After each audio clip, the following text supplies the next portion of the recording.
Well, good afternoon to you on this Friday. Getting ready to head into the weekend. Hope you're doing well. This is David Ricciano with Balancing the Triad, Body, Mind, and Spirit. So today's topic, don't take it for granted. And it could be a variety of things. For myself, today is March 5th. And it's been 2.5 years ago today that I had surgery for cancer. And in the cancer world, 5 years seems to be a bit of a magical mark. Well, once you reach 5 years, that means you're quote-unquote supposedly like cured of cancer, even though there's a lot of variability about that, and the number in essence really doesn't mean too much. But regardless, I'm kind of about the halfway point. And I say don't take it for granted because even though I've made it this far, I got friends and family that have not. An uncle that just passed away in November. I got a friend that passed away in May. Both of them actually have cancer. I got someone else very dear to me, which could be going at any time. I got a friend that her mother's in the hospital right now with pneumonia and COVID. And we don't know how much time we have. None of us do. And there's certain things people won't do because they're afraid of what might happen. I've also come across some people that seem to be afraid to live. They're afraid of dying, but they're also afraid of living. And what I'm here just to share with you is to, don't take it for granted. So for me, it's kind of like dealing with health as well as the people around you.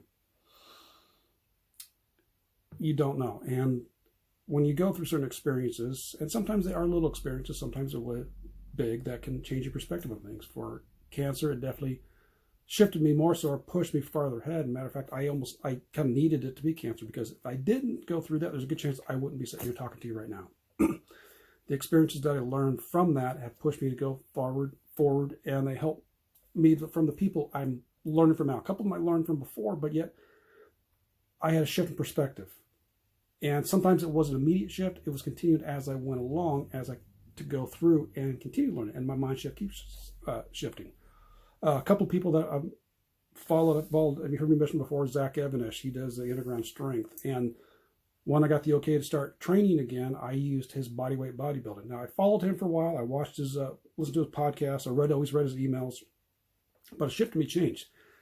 And for him, a lot of it has to do with when it comes to like weight testing, resistance training, stick to the basics and do the damn work. That's about all there is to it. And that's one of the big motivations, which I might share pretty soon, my garage gym. But that's why my mindset shifted him follow more, because do the work and stick to it. When I follow Carl Harvey, this guy always over delivers. You got a seminar he does that's supposed to be 2 hours and it's being 4 or 5. The course I'm taking from him right now, Magnificent Manifesting, he mentioned to the intro video when he's talking about signing up for the course, was 20 to 30 minutes a day. Well, so far, all the videos this week have been 40 to 50 minutes long. He always delivers. Ray Higdon and his wife, Jessica, they got Rank Makers, and the amount of stuff that they do is he's done a video a day for a couple of decades now, I think is what it is. Always sharing, always giving advice, always trying to help people out. Martha Craig, I found just not too long, about a month or two ago, I found her. She always over-delivers. It's a win-win situation, offers things at reasonable prices, and if she can't, she tells you all the way like it is. Here's everything on the table. She's not holding anything back, but these are the kind of people that I realize I don't want to take for granted. What they do is share of themselves. And that's one of the things that I'm working on, is making sure that I can share of myself. That's what I'm trying to do here, what I've learned from Balancing the Triad. That's why it's so important to me to do the videos. It's like, okay, what can you do to pass it forward? Even with Ian Stanley in his Money Tree meditation, guided meditation, talks about, one of them, he mentioned about what is something you're very grateful that you take for granted. And it could be something simply as taking a deep breath. He goes, be very grateful for taking a deep breath, because not everyone has that ability.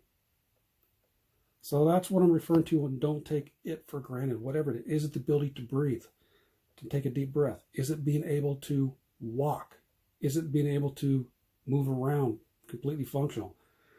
Is it that you have a roof overhead? Is it that you can walk? Can you talk? Take all those small, quote unquote, small things for granted. Take them to the bigger things. Do you have a job? Do you have money coming in? Do you have food on the table? Are you able to do something that you enjoy? Do you have family around you? Do you have people?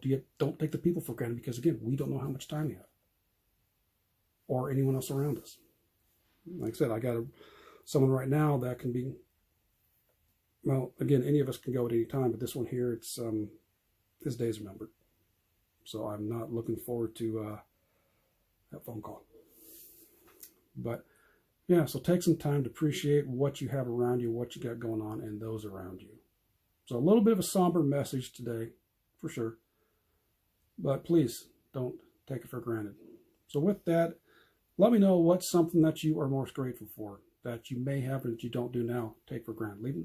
Leave something in the comments there to say, hey, here's what I've learned. And whether hopefully it was either a good lesson for you or maybe a not so good one, but where's something you've learned not to take for granted. Right? Hopefully that leaves an impact for you and you can help do that and hopefully pass it forward as well.